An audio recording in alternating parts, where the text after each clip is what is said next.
Welcome to the Journeyman Cave, a podcast where we meet and chat with some of boxing's most seasoned road warriors, hosted by Mark Shakespeare and Chris Scarfe.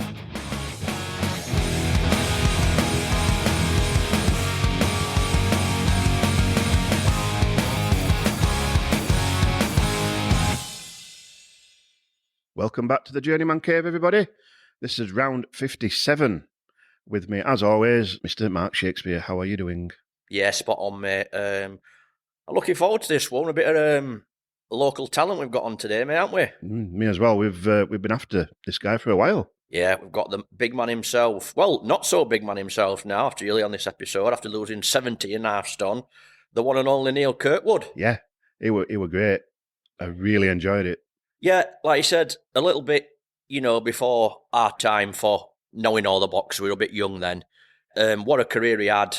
To go in the ring with, as you'll mention, with the likes of Julius Francis, Mark Potter, and the Valuev, the giant himself. And as you'll see in this episode as well, just that little bit far, and it could have had Tyson.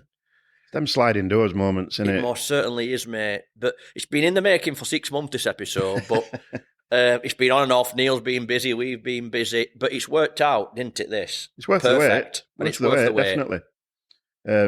I really enjoyed listening to Neil's stories, so we'll not keep you waiting any longer.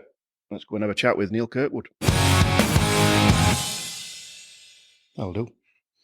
Right, how do you want to kick off? We're done. You've talked long enough, you ought to, while I've been setting up. I've enjoyed that. Yeah. You're going to forget everything you've just said now as well, aren't you? Listen, I know my mate Neil. He can talk. Good man. He'll make a good episode for us, won't he, Neil? No pressure. No pressure, certainly will. So how are we going, mate? Anyway, I want to kick off by saying congratulations on that 70.5 stone you've lost, mate. Yeah, well done. It's certainly coming off, but we've still got a bit to go. Another 3 stone off yet to come. So 20 stone's your target then, mate, is it? It was 10 stone originally. 12 months ago, I says, look, if I can get 10 stone off, I'd like to fight again. Yeah. And as it's just come off in leaps, so I'm down to 17. I started off at 39 stone 11. Wow. I remember seeing you last Christmas. And obviously you were big then, and you said you were on about getting on it after Christmas. I was 39 stone 11, and I'm down to 22 stone at the minute. When I fought Nikolai Valuev, world champion, I was 18 stone. I'd like to get back down to 18 stone, so rewind my life 30 years. Hey, well, I'll tell you what, though, that's some achievement, that. I mean, if your like I said to you earlier, if your target had been 10 stone last December, I'd have thought, that's going to take some doing. So to get 70.5 off with a month to go, mate, whether you get that 2.5 stone off or not, I'll get it off. It won't come off next month. I'll definitely get down to 18 next month. It's been coming off at best part of 2 stone a month. Wow. But I've got till 26th of April, till I fight, to get the other 2 stone off. So altogether, I need 3 stone off it next 5 months. Right. So it's achievable. It's going to happen. Yeah, I can see how confident you are, mate, and I'm just going to say how well you look, mate. Thank you very really much. Proud of you, bud. I really appreciate that. The difference in, your mobility and what have you, it must be striking. Can't believe it. We just spoke about Caravan, but Caravan a year ago, I tried to go swimming, because I've tried to make a start back a number of times. And I went to their swimming pool. I thought, well, it's hard away from people of Barnsley. They'll not look back and say, well, that lad used to box, look how fat he is, and that sort of thing. So I thought, I'll do it in private. So when I was out at Mablethorpe, I went, first time I come out at baths, I slipped, tore all my back of my hamstring. Couldn't walk, couldn't swim, couldn't move. So as you just said, mobility-wise, it was a no. Well, it's like you say as well, when you are that big as well, it just takes longer to heal, doesn't it? Well, as you know. Yeah. Definitely. And as you get older, you start to give up on it. You think, no, tomorrow. So we've got to come back then in April, mate. Yeah. What date in April are we coming back? It'll be Saturday, 26th of April at Barnsley Metrodome. So I'll probably hit away corner then. Probably.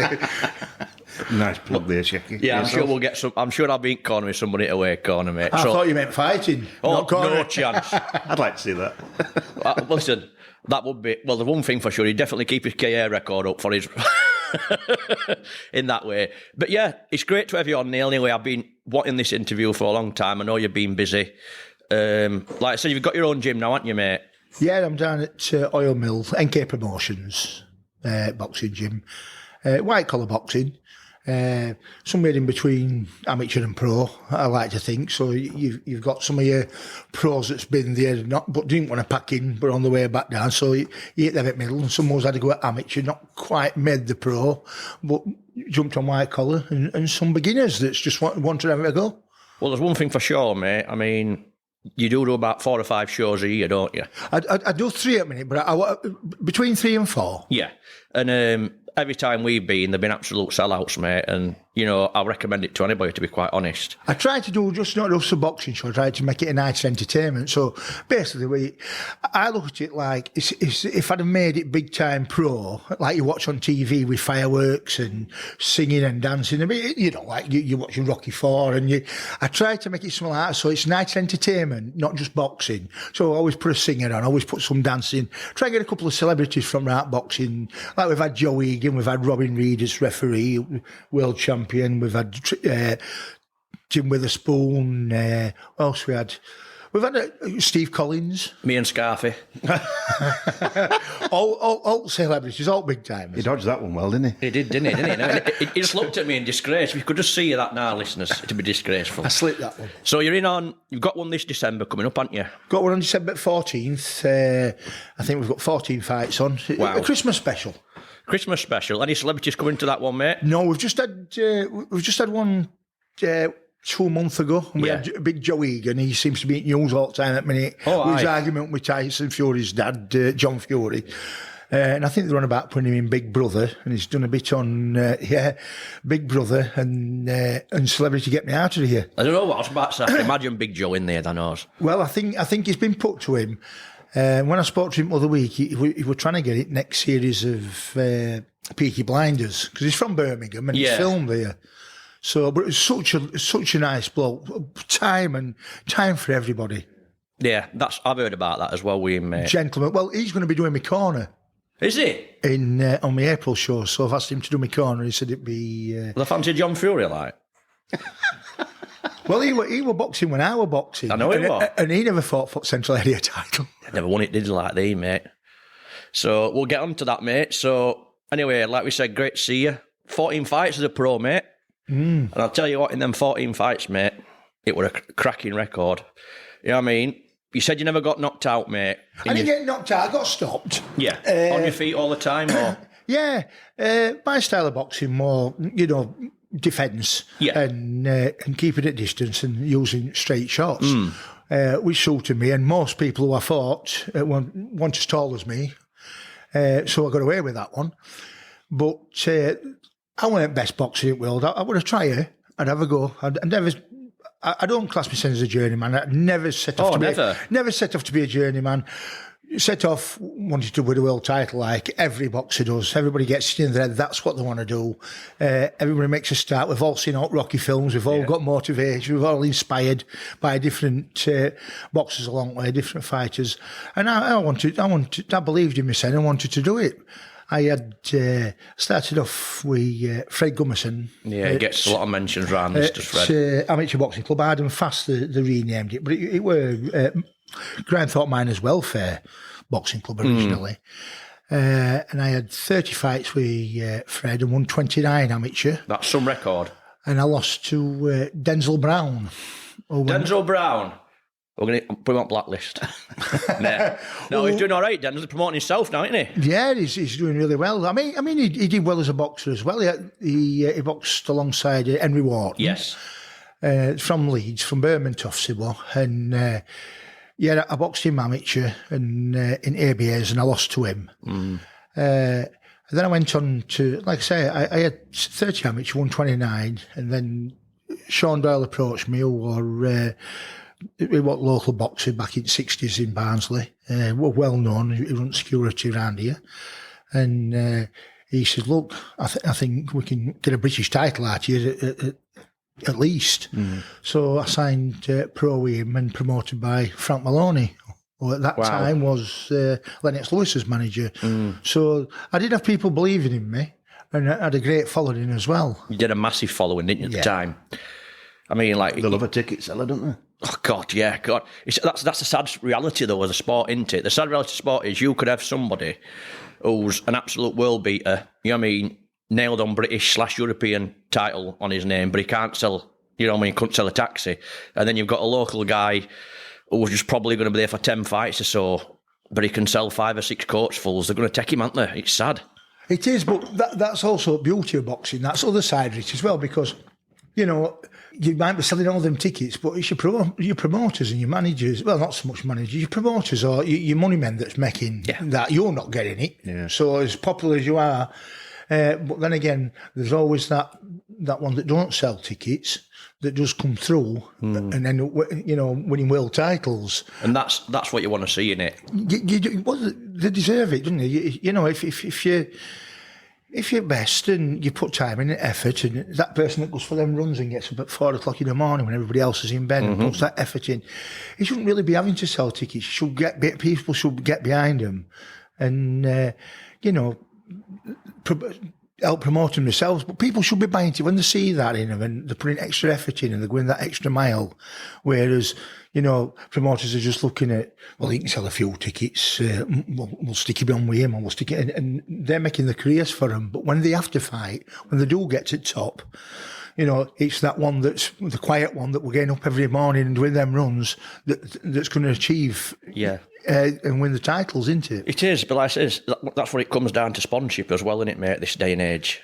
It's a big money-making spin, isn't it? But regardless of what anybody says about boxing, whether it's amateur, white-collar, professional, it's all about the money end. Yeah. Somebody's making money somewhere along the way.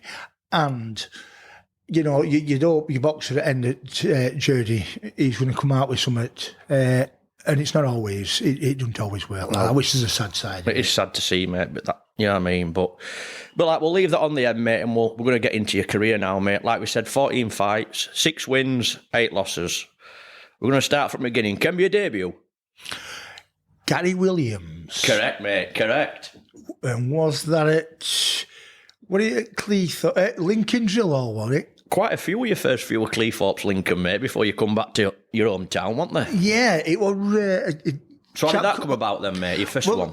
It was Sean Doyle that he was my manager. In them days, you didn't have no internet. Yeah. So, you know, you couldn't just go on your keyboard and go, oh, I'm fighting him. Or, you know, how many's he had, what's he done, where's he from, and get a record. So basically, you trusted in your manager. Yeah. So Sean palled up with a guy called, what do you call him? I forget. He was from Cannock anyway. Yeah. Ron Gray. Brilliant. Well done. And he run all shows around that end. Cleethorpes, Beachcomber, Lincoln Drill Hall. So I think what Sean was trying to do is just see actually how good I were, take me to away first, find out what, you know, my ability was, and then come back to Barnsley and like most boxers do. So you were going on other people's shows. You were going on as away fighters. Away fighting, as you go into away fighting, the majority of the time you go to, and you're going to lose because they have their favourites. But if you can go away and come back with a win, then you start believing in yourself. But were you in the home corner for your first fight? No, you were away corner then? Yeah, away corner. So you did it the hard way then to start with? And there were dream bouts, really, because I knocked them both out first round. Wow. We in seconds. Oh, you know, 30 to 40 seconds. I think second one went 2 rounds, but only a few seconds at second. So, obviously you knocked Williams out in 1. Yeah. And then, did you say... Joe Palladino went second. Where were he from? Italy. Well, obviously, No, you're from St Helens. Yeah, I was going to say... They always got suave names, aren't they? They never come from it. No. Sounded good, though. It does sound quality, doesn't it? Kirkwood against Joey Palladino. Palladino, yeah. It souned like a world title written all over it, that, I know, a big bloke. You know, he's 6'7". He weren't a little fella. No. But, yeah. So, yeah, he won my second one, so I beat him. So then you start believing in yourself. So I think Sean then decided to we'll test water in Barnsley. So I think my next one Well, we're going to come to this one in a minute, but do you know after you got them 2 wins, you must have felt over the moon. You've knocked them both out with space. I felt unstoppable because I'd had 29 amateur fights. I mean, I was gutted when I lost to Denzel. Yeah. Which he won me fair and square. But I'd never boxed 3. It was ABAs. It was 3 minutes. And referee says, right, you come out, you go to touch gloves. Denzel didn't touch me gloves, he just punched me in the face. And I thought, what the bloody hell's that? Anyway, and we had a war. But he went on and he turned professional and he ended up doing really well. I think he fought for a British title. Or he was that... he had a decent, successful career. I think his son's turned pro. Dennis Andrews he fought. Yeah. And his son's just turned pro now as well, I think, can't he, as well? Yes, he has, yeah. And like I said, going back to that, he's doing all right. But the next one you had, mate, what it at Metrodome? I don't think it was at Metrodome. You had Sean Wallace, didn't you? Shane Wallace, yeah, it was at Metrodome. Now he passes his regards on. Yeah. I've been in touch with him. Yeah, I see him now and again. No, I'll speak to him now and again. Well, we're going to go down because we know it. Go to a chip shop. You go to a chip shop. Fish and chip shop. He's invited us down. Right, And I only messaged him. I said, I'll give you a message yesterday because... Shane Wallace, that's it. Yeah, and I says, I'm going to see Neil tomorrow. I said, I got to ask him. No, because we do speed. No, he said, I said, I've got to ask you. Got you. And he says, no, I ain't really, but I sent Scarfe message of that he sent me. Right, and what do you say about that fight? Apparently, he was up and down like a prostitute Snickers when he boxed you. I think, in fact, I've got cutting at home, and I think in Chronicle, it took both the I mean, Chronicle's a big page, and it took both the back pages up, and there were 4 pictures. It says, going, gone, out. And it put, I think he went down 6 times in 6 rounds. What it? But at the end, they had to give him oxygen. Did they? Yeah. Wow. And but we did become good pals after that. We saw each other on a lot of shows. Well, he fought Butterbean. Yeah, and he also said as well, after he fought you, he did say this on that message as well, he said he learned a heck of a lot out of that first fight with you. And he said he remembers next time he saw you were at Bethnal Green. And he says he was fighting a European guy, and he said he got a draw on that night. He said he was really shocked. But I don't know if you fought Valuev that night. I thought it weren't Bethnal Green. It was that had been your call. It was. You're right. You're not right, Rose. But no, it was Battersea Power Station. That's the one. And yeah, he fought on that. In fact, when we went down, there were him and his dad and his mum, and he shouts over rematch. And I says, if you want, he goes, no, I'm only joking. So yeah, I'd love to get shit. Like him and his brother would be great. We have been invited down to his brother, yeah, we've been invited down to his chip shop, but like you say, it's busy at times. But we'll get there. We'll get there. I'm sure welcome down any time, and he passed all his best on to you, mate. But he had no bad to say about you, mate. No, he spoke to me since, and he'll say, if anybody ever says anything on Facebook or whatever or social media, he always puts it bloody hurt when he hits. Mm-hmm.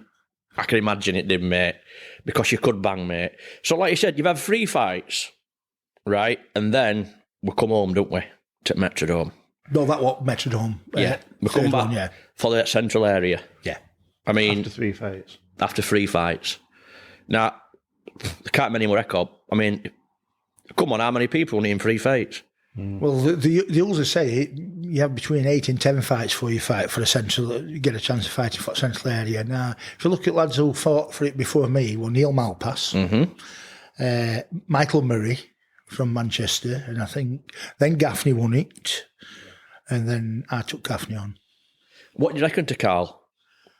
Because did you get any nerves on that day? Because yeah, I mean, yeah. back, I mean, to me, it's always been. I mention it a lot of times. It's like a broken record. It is my favourite belt, the central area. Always has been. Because that, to me, is what people have got to strive for at any level. And you know, you don't get a belt. You don't get one, right? You get a belt for all the titles, but the central area belt, these a belt. Yeah. You can buy it. Yes, I think it's 200 or 300 quid. Yeah. But you don't get one. Right. They don't. That's the one they don't present you with. You have to buy it yourself. Yeah, Wade just said he never got his, did he? Yeah. Neither did what they call him, Saunders. Didn't he? No, none of us did. I don't know now. They might do, but I know you didn't. I know they did it up to Wade. I know Wayne Reed won it, and he never got it. I know Wager won it, and he never got it. they've recently just redesigned it because I think Ricky Hatton's son just fought with Annie. Yes. Twice. Well, again. it was a very, I mean, I did actually get a bit, none of them, I bought my own belt. Yeah. And I made sure it was beast, best belt I could see, because it is an achievement. It's your first step on ladder. Yeah. So you win that, you win British title, then you European, Commonwealth, and then the world. But well, the Central area back then, was it a big thing at the time? Massive. Yeah, I can imagine. Massive. Especially to me, because, well, we're riding this wave here, a wins, and thinking, I'm going places. I'm starting to listen and believe what people are saying. And in boxing, that's not the thing to do. You've got to have a bit of clout, you're saying. But like I said, there were no such thing as social media, and there were no such thing as the internet where you could look at things up. It were all down to buying a boxing yearbook and searching through all that, which take you bleeding weeks. And then you never got a positive, because every fight's different. Yeah, of course it is. So, it was a massive thing. And going back to your question, what I was a bit scared of this one, because first of all, you were fighting in front of your own crowd, which at Metrodome, I think it ordered a couple of thousand at time. You're fighting for a title, so you're under that pressure. And whereas I've turned up to boxing shows and only met the lad the first time on the night, with Gaffney, it was all down to publicity build-ups. So I think we met at Channel's Bar in town. No, we didn't. We went for a meeting first to an hotel at Wakefield, Cedar Court. We had a meeting there with managers and me and myself. He was slightly taller than me, big set kid, and quite experienced as well. But, like I say, I was riding Crested Wave at a win, so I thought, I do fancy this. And then after that, it came to channels for photos, and Chronicle came, and radio came. So then we got media. I mean, it's all different now, but that was big then. Yeah, definitely. And then Calendar wanted to get involved, and we even had Radio Sheffield come at night. And Henry Wharton, as I remember, were fighting Chris Eubanks the week after. So he were in on TV and all that. So Wharton came and they interviewed Wharton over me, because I'd been sparring with him up to that. Yeah. Him and Denzel, I'd been going sparring with him through at Compton Arms at Leeds. And when Wharton was giving his interview, he just says, Neil's a big smart lad, he'll go a long way. And it was nice, another professional who had been about him. I mean, he was one tough man. He was. Henry Wharton, saying nice things about you. So, I went in there with confidence. Yeah. I mean, I can imagine back then as well, it must have been buzzing in town. Oh, yeah. I mean, me personally, I used to go out, I went out at weekends, but I didn't drink. No. It were orange juice for me. Always were early doers, because, I was dedicated. I enjoyed boxing, but I knew if I want to do anything, the drinking, I'm not going to say idiots, but we friends. A lot do become idiots, because when people have a drink, then you start getting picked on, and people, the target you, as we spoke earlier, yes.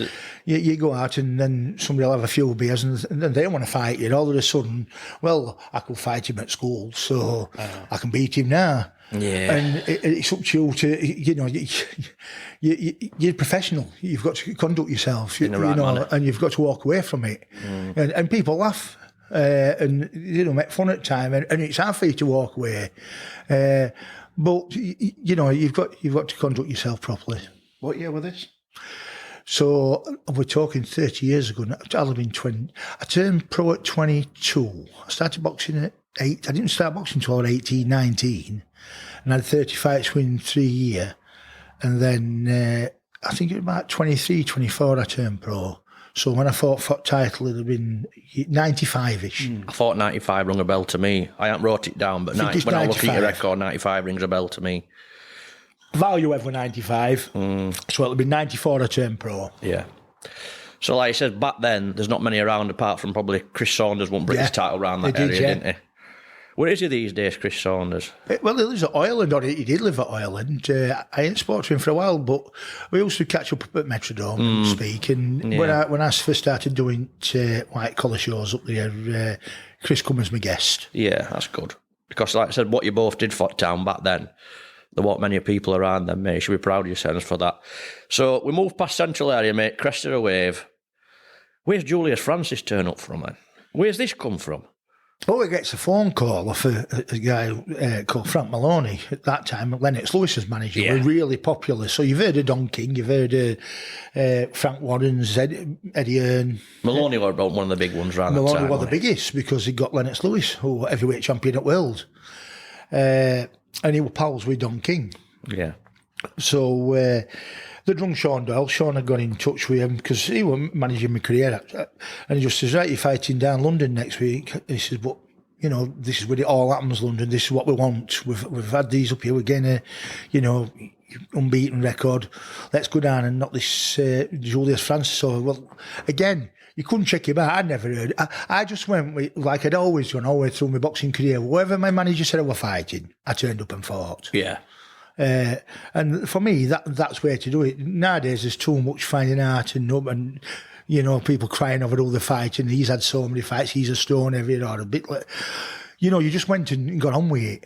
So that's what happened. I went down and fought Julius Francis. You were Southern Area champion at the time, weren't you? So you're about the same level at the time, only a bit more level. fights. Well, whoever wins the fight Southern Area, which fun out later, the fight the Southern Area and Central Area off. Whoever wins that fights for British title. And then, you know, sorry, from there, it's, you know, stepping stones, and then you go in places. So come on, you've got to fill us in on this story with Julius Francis, mate, because it still heartbreaks me to this day. So we goes down there and Sean says, right, we're fighting 6 2-minute rounds. Which that were So shoot at ground, surely. yeah. Well, at this point I ain't been past 2 rounds yet, but yeah, I'm fit enough. You know, I'm believing in myself. So I goes down. Well, I'm top at bill. I thought, bloody hell, top at bill in London. This is good. Elephant and Castle, it were. It was like a swimming arena, a bit like Metrodome. Yeah. Anyway, when I've always had my crowd roaring, and I still took a lot down there. When I usually have all my crowd shouting and bawling and We're always loud, aren't we, though? yeah. Well, he were their favourite.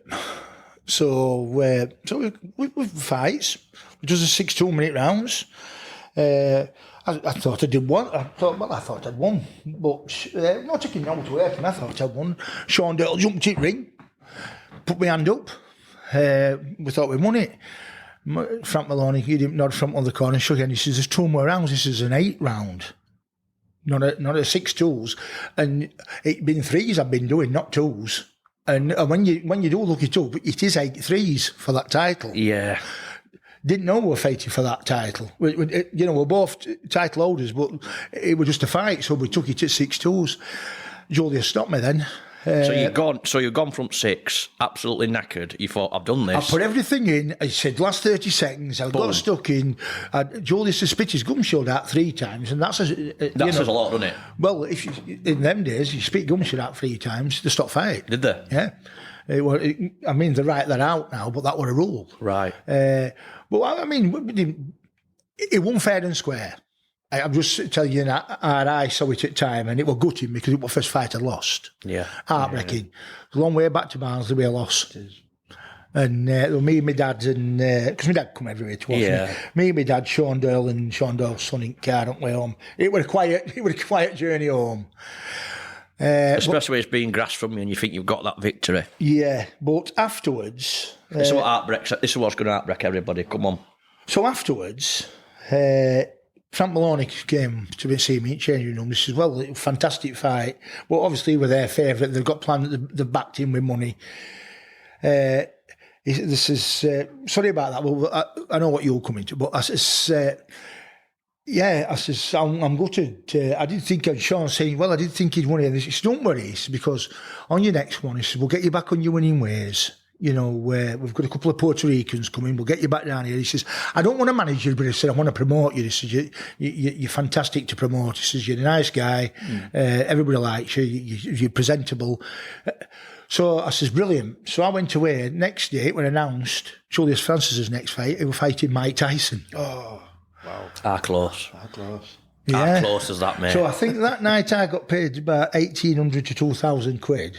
And I think Julius Francis' next fight, I know he got sponsored by Daily Mirror for 150,000. Oh. But they sponsored bottom of his feet. his soles in his shoes because they expect him getting knocked out. Which, you know, but either way, he got a lot of money. And so it was so close. Yeah, Tyson versus Kirkwood versus Tyson, because that bit name, me and Bill, mate, that had to be the man. That'd been nice, wouldn't it? Yeah. Oh, God. But yes, so and that happened, and that's all she wrote. Did he lose to Tyson? He lost to Tyson. I can't remember how many rounds. I think he maybe 3 or 4. But yeah, he got knocked out. But who were going to beat Mike Tyson? Not at that time. He was an animal, wasn't he? Well, he still is. I mean, we've got that on tonight. Tonight, are you watching it? Obviously, time this goes out, it'll be over and done with. Like, so, come on, gauge your prediction, Neil. Well, it's got to be Mike Tyson, isn't it? He's an animal. He's boxing, isn't he? Mike Tyson. That name 20 years ago, nobody could touch him. Do you think that, I'm going to ask this question from one heavyweight who's been there and done it, right? A serious question. Mike Tyson in his prime against Muhammad Ali in his prime. Right. What do you reckon? I'm talking when Tyson were 18, 19. If we just go in at face value, yeah, Muhammad Ali had jabbed his head off. But Muhammad Ali never weighed more than 14 stone. Same as Rocky Marciano, never more than 13 and a half stone. They were heavyweights. Yeah. Tyson had been 18, 19 stone, and Tyson hitting like he does, and he destroyed him if he got into body. A fact I learnt last night that, funnily enough, was watching YouTube. Muhammad Ali never threw a body shot. I read that and watched that, and I only found that out yesterday as well. I found that out yesterday. Yeah. And I looked last night and I researched, and he didn't throw a body shot. Never threw a body shot. Crazy, isn't it? But that is a question that I don't think there's a right answer. No. It would have been an absolute peach in the time. But it's a talking point. It most certainly is. So what do you reckon, Scarfe? Who wins? Prime Mike Tyson or Muhammad Ali? I'd have to go Ali, but I ain't a clue, to be honest. Yeah. You've got to go Ali because you've got to give him that respect, haven't you? Yeah. Apart from your foreign ones like your... well, he's foreign and all, but apart from your foreign ones such as Marciano and your Italian ones, he was your first big name, weren't he? He put boxing on. He put money on that. Yeah. I think most would pick Ali, but I don't think they'd say it with much confidence, you know what I mean? But I think I'd pick Ali on me. But we'll move on from that. We're not here to talk about them, we're here to talk about you, mate, aren't we? No, certainly. And we're here well, so we got off this loss to Julius Francis, right? Well, I guess a beast from the East. Don't they? Come on, 7'3", nobody wants to touch him, right? Where did this fight come from? So, going back to Frank Maloney's words were, sorry about that bout. We've given Mike Tyson to Julius Francis, but we want you to come down, get back to London. We're going to put you on a Battersea power station, which it changed from a power station now to a venue, which 3,000 or 4,000 people. We're going to put you with a Puerto Rican, somebody you can knock over really, somebody that get you back winning and get your name back up there. And so I said, yeah, no problem. I was excited. I got long hair at the time, so I went to hairdressers for putting braids. They're always quite suave when they're younger, weren't they, Neil? That's what I mean when I was younger. Anyway, so yeah, I went to hairdressers. Next thing, my phone rings. One of my friends, have you seen who you're fighting? I says, how do you know I'm fighting? I said, I haven't know my son yet. He says, go and get paper. He says, go and get your St. Daily Mirror. Daily Mirror was really massive in massive in boxing, wasn't it? It was like your MTV, Sky. You know, as far as newspapers, Daily Mirror, Sun, they were your big media. They were not, like I say, there weren't much internet then. I think you were still working in DOS on computer on BBC.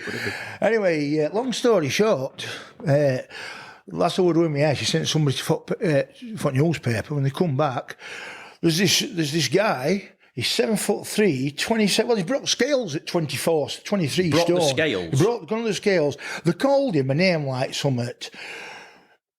3 men in a bed, because they got a chair, stood Frank Maloney on it, who weren't very tall anyway, on top of the bed. Right. He stood up, and he still went as tall as what Valuev was. Wow. And apparently he was Russian amateur champion. and his girlfriend were Olympic arm wrestling champion.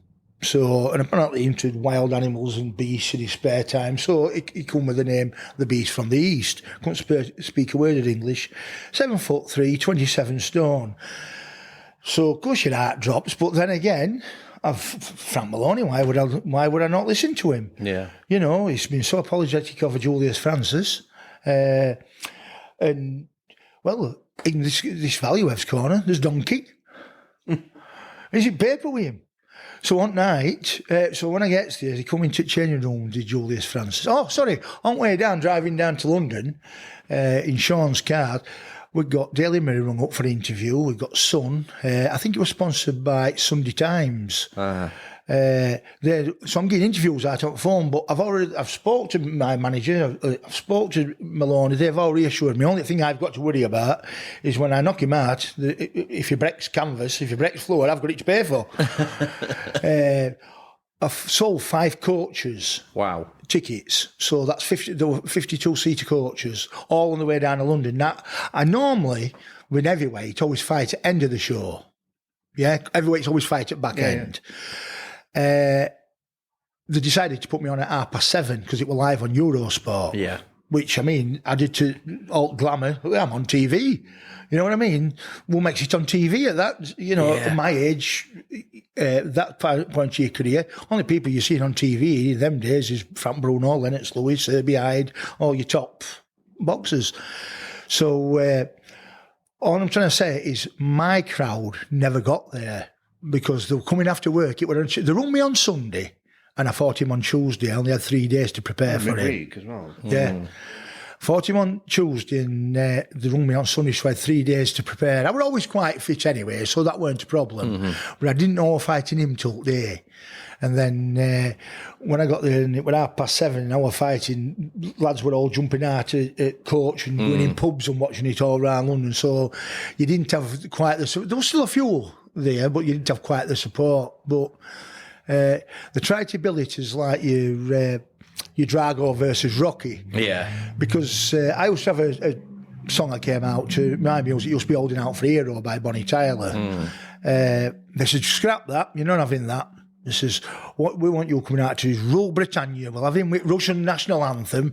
He's 7'3". We're doing the old Rocky Drago thing, which, that was a big movie at times. So you thought, brilliant, it's going to look good this when I knock this kid out. Yeah. It didn't work like that. Well, I remember this fight, right, when I was younger. And I always remember when you come in and it said, Nikolai Valuev versus Neil Kirkwood, Russia versus Barnsley. Yeah. Classic. It was Russia versus... That's what it was. We're Russia versus England. Oh, Britain, yeah. Russia versus Barnsley. And everybody picked up on that. Yeah. Which, I mean, fantastic. I mean, I fought lads like fighting to the mountain. The thing is, I'd always boxed at distance using my height, and that's where I was winning. All of a sudden, I'm putting him with somebody who's twice the size of me. His arms were like a orangutan. He was the ring. Yeah. And it weren't so much to say, did it hurt? And yeah, it does bloody hurt when somebody punches you at 27 stone in face, but it weren't that. Your adrenaline's pumping, so you're not feeling that sort of hurt. But you were stunned because every time you took a step forward, you were ending back up in your corner. I couldn't get out at corner. And I fought and I did my best, but I just weren't good enough. He was too big, he was too strong.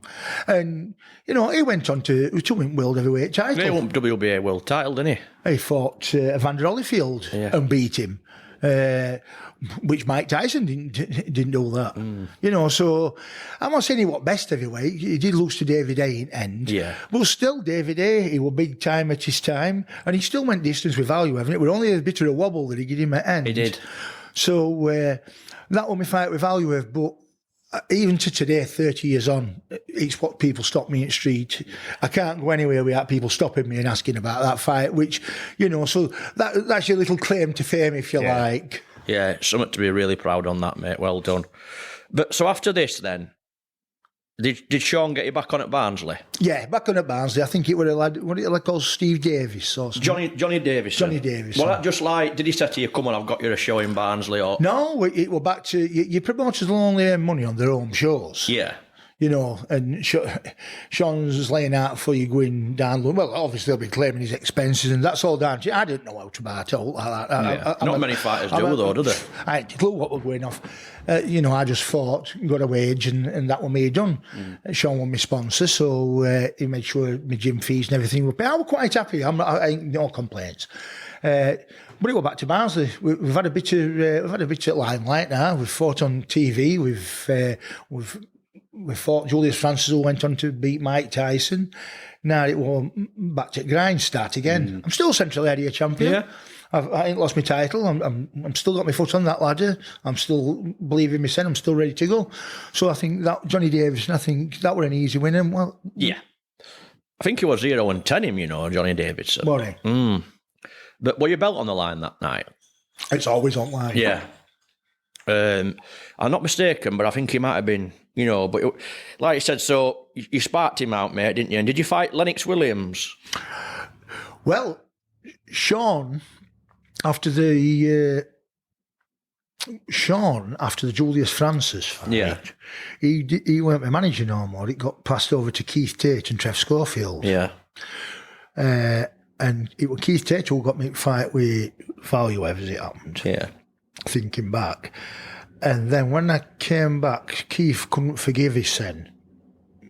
He was upset because he says, I should never have got you that fight. It weren't his fault. Hey, I made my own decisions. Yeah. They asked me and I'd say, yeah, but I'd say, yeah, to out. So, I'm fetched up, brought up in Grimethorpe. You know, it were rough. I went to Priory School at Longwood. It weren't an easy upbringing with gangs of lads. And you're from Barnsley. You didn't say no. You just said, yeah, whoever. Which is sometimes it's a fine line between bravery and stupidity, that, isn't it? Yeah. But that's why you have managers and promoters to manage and promote. So Keith Tate says, right, I didn't like that. What happened? He says, so I'm going to get you to fight at Light Waves Leisure Centre. Because he was from Wakefield, or Dewsbury, Keith Tate. He passed away a few years ago. Same with Sean Doyle Easies as well. So Light Waves Leisure Centre, that was my next fight. And that was Lennox the Ox Williams. The Ox? I like that name.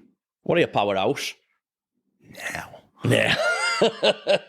They could sell tickets though with that nickname, couldn't he? Well, I think that's, at that time, the Lennox Lewis, weren't they? So they built it, he had to live up to that name. Did you have a nickname? The Real Deal. I like that as well. That's good. Neil the Real Deal. That's a classic, that, mate. Do you have any T-shirts, mate? Everybody made them. Everybody got them on. Well, as time went on and I put weight on it, well, Neil had a real meal. So you're not at Lennox then, mate? No problem with that. What are your big show then in Wakefield? Yeah, I can imagine. Because it was far for lads to travel, wasn't it? It's another Metrodome. Yeah. It was a big show. Again, topping bill. So we go past that, and I've starred this one, mate, because for me, this was a quality fighter, very underrated, in Albert Sobanowski. So that one, another. So now we're down at, is it Bethnal Green? Is it York Hall? Mm-hmm. So York Hall, Cray Twins. Yeah, that's their territory. It is. Everybody wants to box at York Hall. That's anybody who's anybody wants to box at York Hall. I'd never heard of it, to be honest with you at the time. But what did I know? So yeah, Albert Sobanowski, Polish. Some fighter him, you know. Never heard of him. Then when I got down there, one at English Olympic coaches came in to see me into the room. I thought there was something strange when I got a massive sports hall to myself as a changing room. Yeah. Where normally you're changing in bloody toilets or whatever. Yeah. So I got this massive changing room to myself, like a big squash court. And English, what they call it, Olympic coach coming in, he says, this will get you back on a winning streak, and you'll see if you beat this lad. And I thought, yeah, whatever. Oh, I'll tell you what, it weren't at York Hall, this one. This one was at the Hilton Hotel in London, or Park Lane Hotel. I had an Hilton Hotel in a Park Lane. Later on, I found out they called him the Dragon. He was kickboxing champion. Right. He'd had something like 150 fights and 145 wins. Jesus. As a kickboxer. Wow. I fought him, and if you want to know which is probably hardest fight, he was the one that hit hardest, and he stopped me.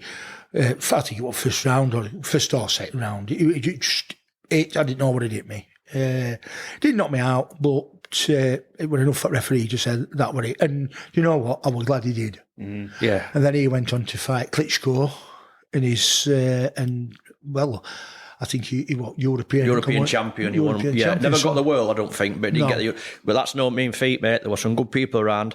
Weren't there, at the best of the time? At that time, your English top 10.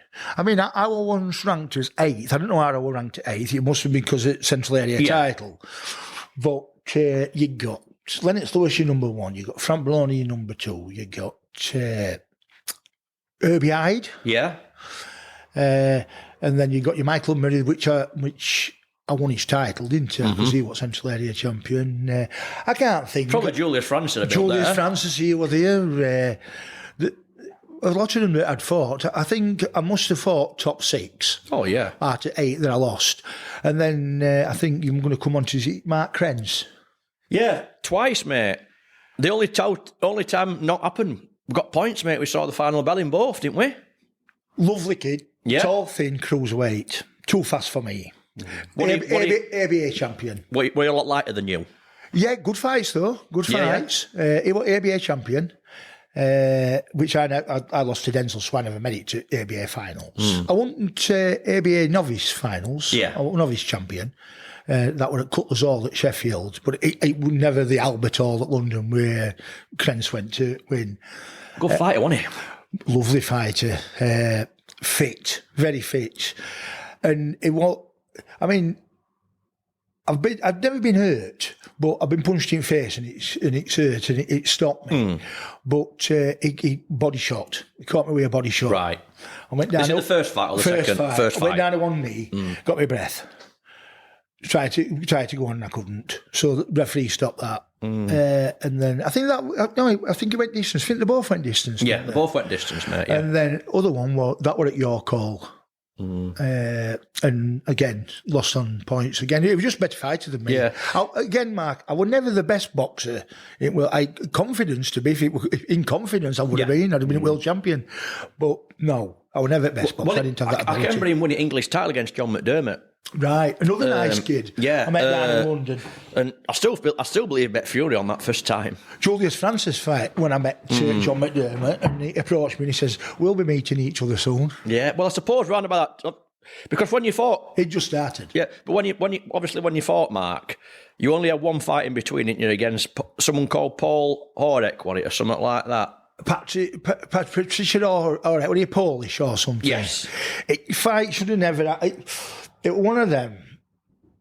I hadn't fought for a few months. And in heavyweights, it gets stale. You know, you train for a fight. Like in any boxing, you train for a fight. It comes to fight night or a week before, they either pull out or they're not, something happens. And you're gutted because you've put all effort in.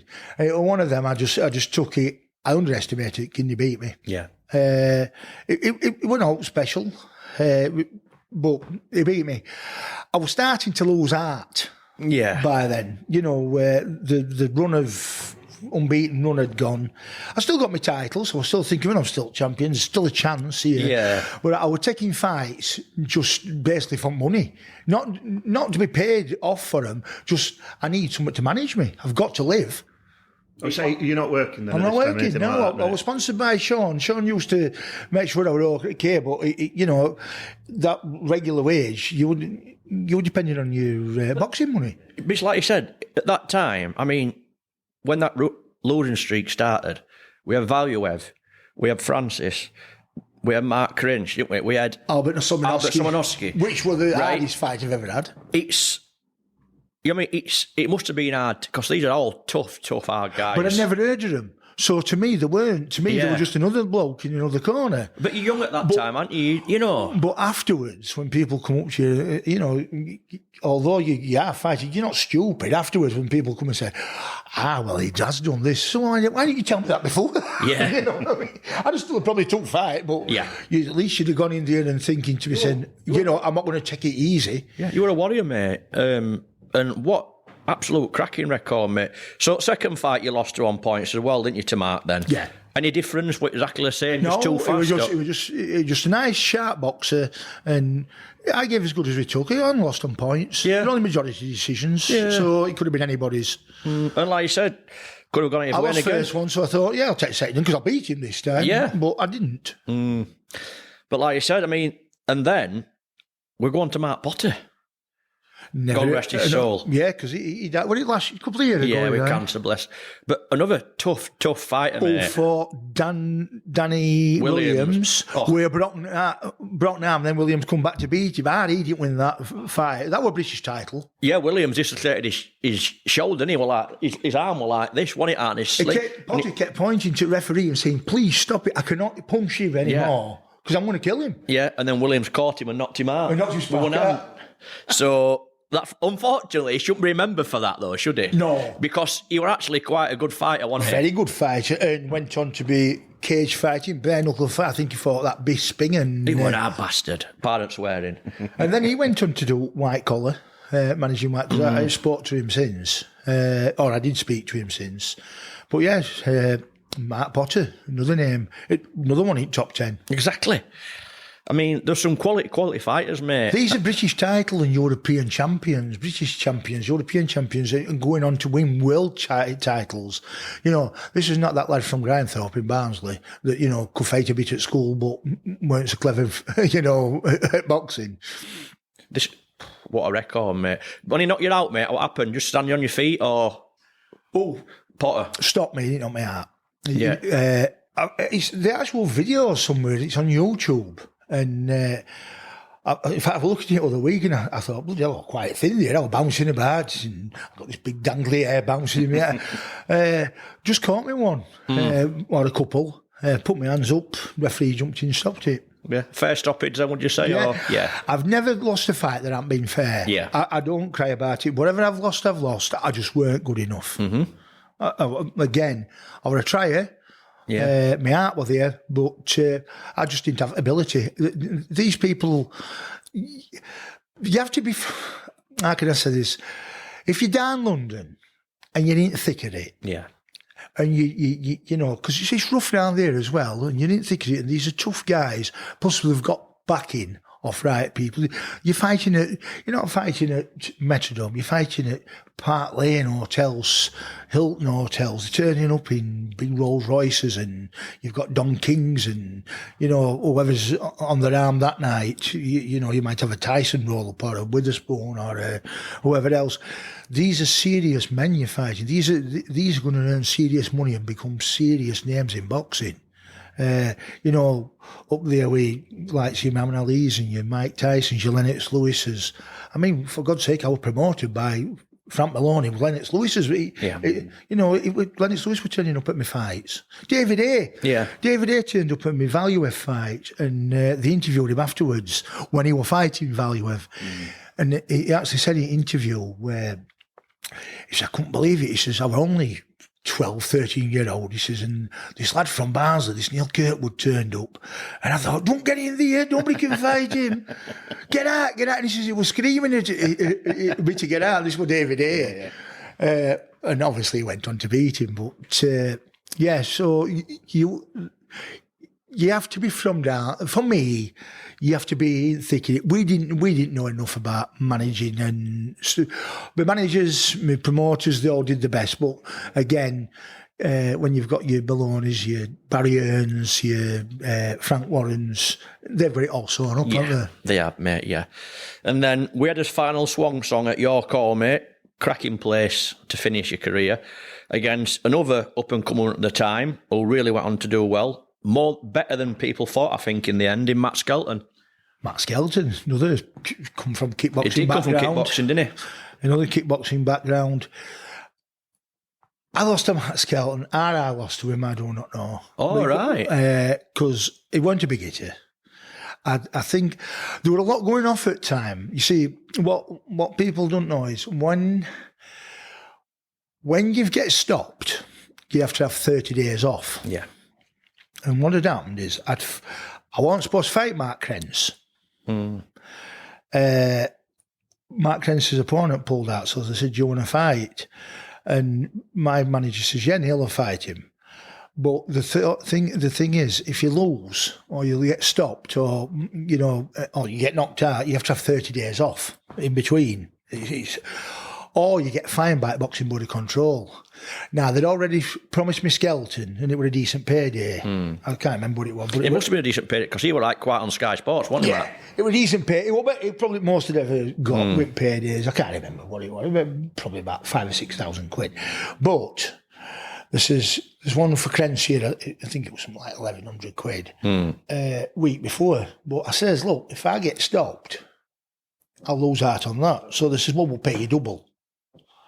I'd already drew with Crence, so twice, yeah. So I'd lost to him, but only on points. So I thought, yeah, I'll take that.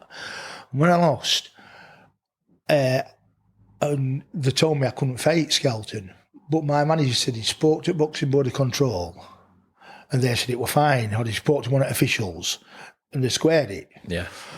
When I went to fight him that night and I lost, they said I had to go up in front of Board of Boxing Control. Right.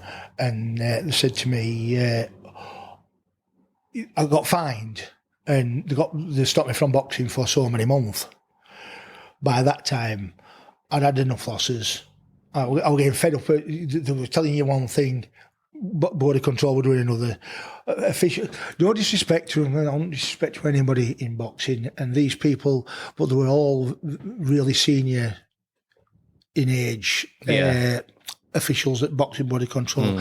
They were always arguing with one another, and you're all right, you're okay to do this, so you're all right to do that.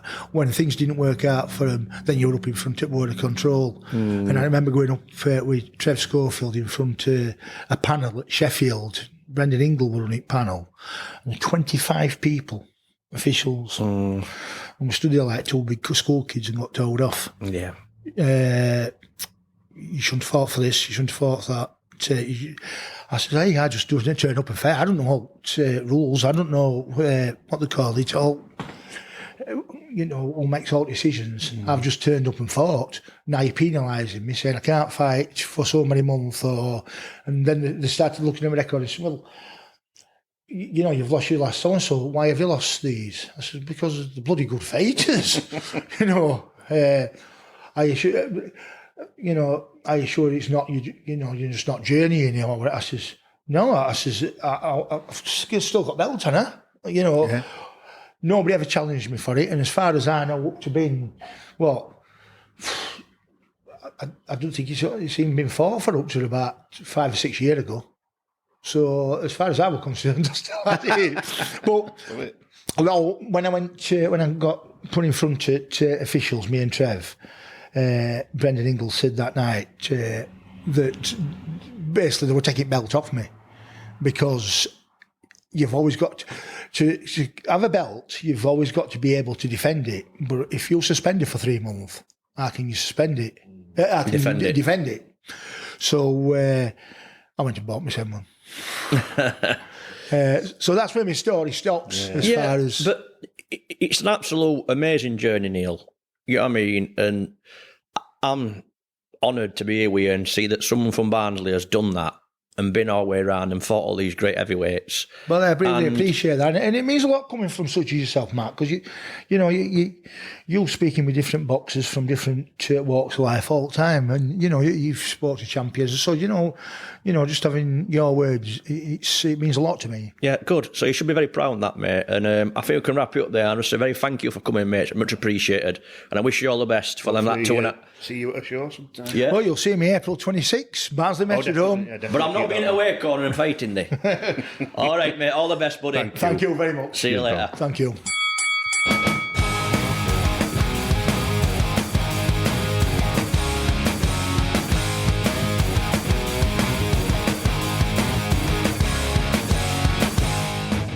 The Journeyman Cave is produced by James Proud. Music by Ryan Carrier. Special thanks to Rhythm Inc. Studios for hosting. All views expressed are of the guests only. The Journeyman Cave and host bear no responsibility for any opinions given. Follow us on Facebook, Instagram and Twitter @The Journeyman Cave.